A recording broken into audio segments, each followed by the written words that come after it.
Саламатсыздар ма үйренушілер, кезекті сабағымызды алып. Символдар дегеніміз не?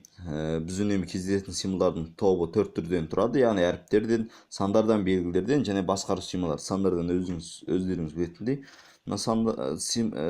әріптер, ал сандардан 1-ден 9-ға дейін 10 басқалар. Енді мысалы белгілерден басқа қосу, алу деген сияқты белгілер, басқару символдардан біз үнемі пернетақтадан кездестіретін тап, ентер сияқтылар. Енді символдардың сақталуы әдетте компьютерде айтқан болатынбыз, тек қана 0 мен 1-ден ғана жұмыс істейді, яғни 0 мен 1 ғана сақталады деп. Ал символдар әдетте ол 0 мен 1-ге жатпайды, олар бір белгілер. Сондықтан олар қалай сақталады? Ол үшін стандарт енгізілген, шар типіндегі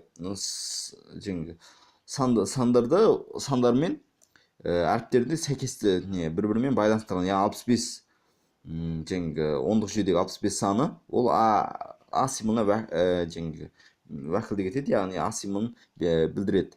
Яғни мысалы жадыда ол мынандай екілік жүйеде сақталады. Ол ондық жүйеге айландырса 65. Бұл А символын береді. Енді мысалы соған көз жеткізу үшін, яғни символдарды шығарып көрейік. Алғашында мысал келтірген 65 символын шығарып көрейік мына жерде жазып. Енді мына жерде 1-ден қолмен жасайық, ол ыңғайлы болады. 65. Біз мына жерде бұрын кілттік сөз ретінде мынаның с-ны пайдаланамыз. Өйткені бұл с дегеніміз ол чар деген мағынаны білдіреді. Енді біз мынаны шығарып көрейік. Көріп отырғандай А символы шықты. Оған көз жеткізген, біз слайдқа қайтадан оралайық.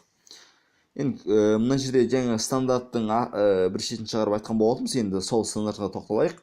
Яғни бұл стандарт кез келген символды белгілеу болады. Мына жерде кез келген сандар бар, мына жерде басқа таңбалар бар, және әріптер бар, үлкен, кіші және басқа мындай белгілер бар. Енді мына жерде біздің тоқталған А символына келетін болсақ, А мына жақта 4, мына жақта 1 дейді, бірақ ол 65 емес. Сондықтан бұны қалай бұған көз жеткіземіз. Мына жерде оны есептеп көрейік. Мына жерде 65, 16 жүйеде.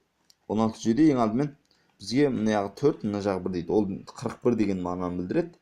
Бұны 10-дық жүйеге айландырсақ 65. Көріп отырмын, көзіміз жетті. Яғни 16-дық жүйеде екен. Бұл 16-дық жүйеде сақталады деген сөз.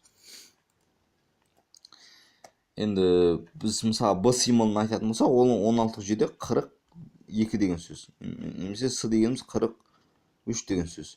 Үлкен әріпте жазылған.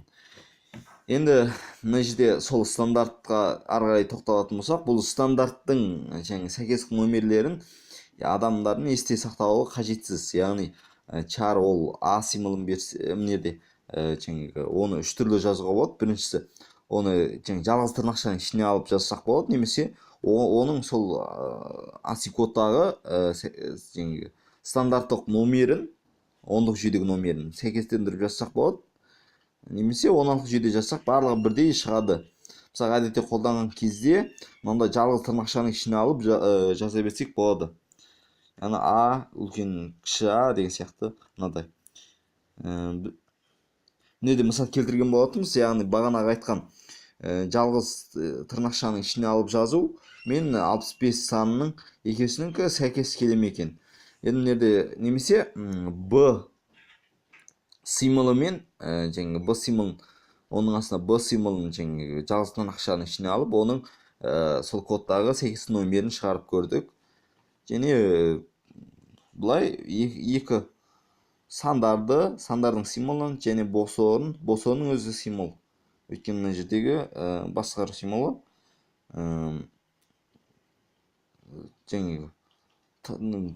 тапта ол мысалы бос орын бере алады, сол сияқты. Екі деген символ, мысалы қосу деген символ, оның барлығын біз кодта жазып нақты көзімізбен көрейік. Мына жерде оны мысалын келтіріп қойған. Біріншісі мына үш түрінің ұқсас бола ма екен, соған көз жеткізу. Мына керек емес, мына алдыңғысын ғана алсайын. Біріншісі ол, мен үшеуін де жаза салайын, мына жерде екеуін сәйкестіріп салыстырып жүргенше үшеуін де жаза салайын. Бұның енді кілттік сөз жазылды. Енді оған сәйкестік артындағы мәні болу керек. Яғни 16 жүйеде. Енді көрейік. Міне үшеуде шықты.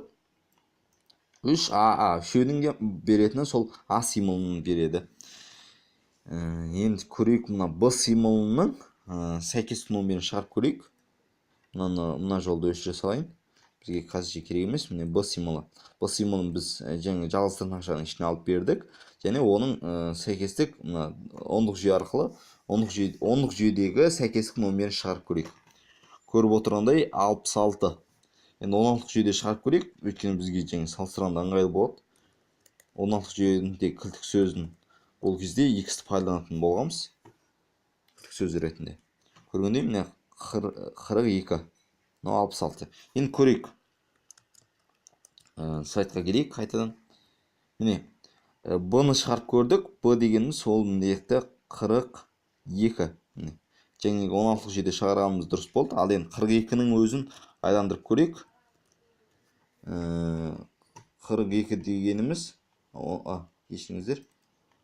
42 дегеніміз жаңағы кешіріңіздер 16 жүйеде екен ғой. Мынаны өшіре салайын. 16 жүйеде 42 дегеніміз 10 жүйеге айландырғанда 66. Енді көрейік қайтадан.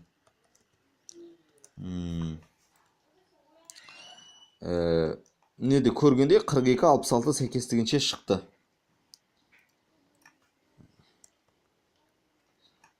Біз ана мысалдарды арғай жалғастыра берейік. Неде көрейік. Бірінші мысал ол мынау, яғни бір бостық, екіні шығару. Екеуінде ала салайын бірден. Ол бізге ыңғайлы болады. Кешіріңіздер. Керек емес мынау. Мына жердегі мынау недер дұрыс емес екен, соны түзете салайын.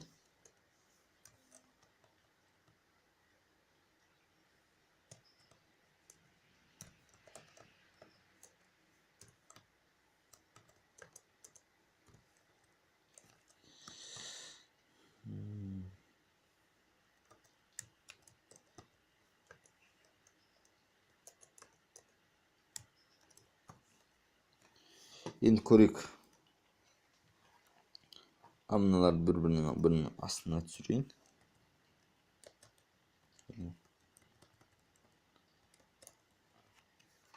Көрейік. Енді түсінікті болды. Міне көріп отқандай бір символы шықты. Сәйкестік кілттік кілттік сөзі мына жерде сәйкестік мәні мына бір. Енді бос орын. Кілттік сөз ортада. Одан кейін соның мәні бос орын. Соңғы кілттік сөз бар. Оның мәні мына жерде 2. Сол сияқты мынау да сондай. Яғни бұлардың барлығы символ ретінде жататынын түсінсек болды. Енді қайтып келейік. Мына жерде көрдік мысалдарды.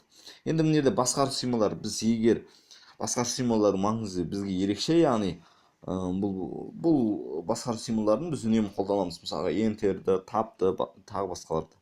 Егер біз бұл үш символды былай шығаруға тура келсе, яғни мысалы 1, 2 деп бірдің астына, яғни бірді еңзе, мысалы 1 деген санды жазылғаннан кейін тапты ентер басылсын деген сияқты. Ентер басылса астыға түседі ғой. Сияқты 2 саны жазылғаннан кейін астыға түссін деген сияқты. Оны қалай жазамыз? Былай жазып көрсекші. Былай жазып көрсек, онда не болар екен? Көрейік. Мына жерде мен мына біреу ғана керек қой бізге. Сонымен біреусін алсайын. Жерде 1, 2, 3 дейік. Бұлай жазуға болар ма екен? Көріп өткенде 1, 2, 3 болып қалды. Яғни бірінің артына бірі шығып қалды. Бұлай болмайды екен. Онда қалай істейміз? Сайтқа оралайық. Бұлай болмайды екен. Көрдіңіздер, бірінің артына бірі шығып қалады. Енді басқару символдары ол жаңағы үнемі қолданған кезде біз жаңағы жол алмастыру символы, яғни ентердің мындай символдар қолдансақ болады. Бұл символ бізге ентердің ролын атқарып береді, яғни жолды ауыстырып отырады. ал мына орын ол бостық орын ашып беріп отырады. Біз бұл символларды біз жұмыс жасатқызып көрейік. Бұны қалай жұмыс жасатқызамыз? Енді оны алдымен мына жерде жазып көрейік. Не? Мына символ шығады, оның символдың артынан, яғни enter символ, яғни басқару символдағы enter символы шығып керек. Ол қайсы еді? Ол ең болатын. Ал одан кейін 2 шығады, мысалға. Оның артында басқару символы ең шығу керек. Сол сияқты оның 3 шығады. Ең сонда 3 шығады. Оның астынан бір жол түсірдің, аса қажет жоқ. Енді жерде символдарымыз қанша болып кетті? 1, 2, 3, 4, 5. Жерде сәйкестігінше 5 жаза салайық. 4, 5 болды. Енді көрейік.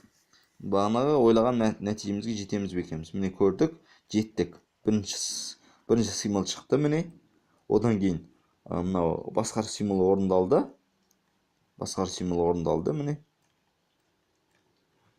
Одан кейін екінші символ шықты, міне, сәйкестігінше. Оның артынан басқару символы орындалды. Яғни міне, ол мынау басқару символ. Одан кейін 3 шықты. Ең соңында мына жақтан түсіре салдық. Мына жақтан алмасақ та болады. Мына себебінен емес, өйткені бірден астқа түсіріп жатыр, міне.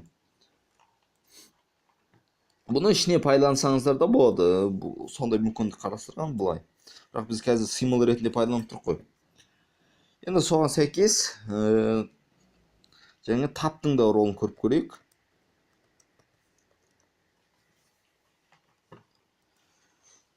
Таптың да ролы, міне, аралықта бостық ашып беріп отырады. Міне тап сияқты. Бір орын, 2 орын бостық ашып берді. Енді біз слайдқа қайтадан оралайық. Яғни мынау біз үшін үнемі кездесетін сол басқару символдары. Қорытынды жасайық, символдар туралы түсінік бердік, және олардың қолданылуы көрдік. Оны түсінік бергенде біз жаңа 4 түрлі символдарды көрдік. Әріптер, 4 түрлі тобын әріптер, сандар, және басқару символдары, және қосу алу деген сияқты символдар. Одан кейін олардың қолданылуын көрдік. Біз стандарт күйінше стандарттық номерін қолдансақ болады, оны 10-дық жүйеде, 16-дық жүйеде қолдансақ болады.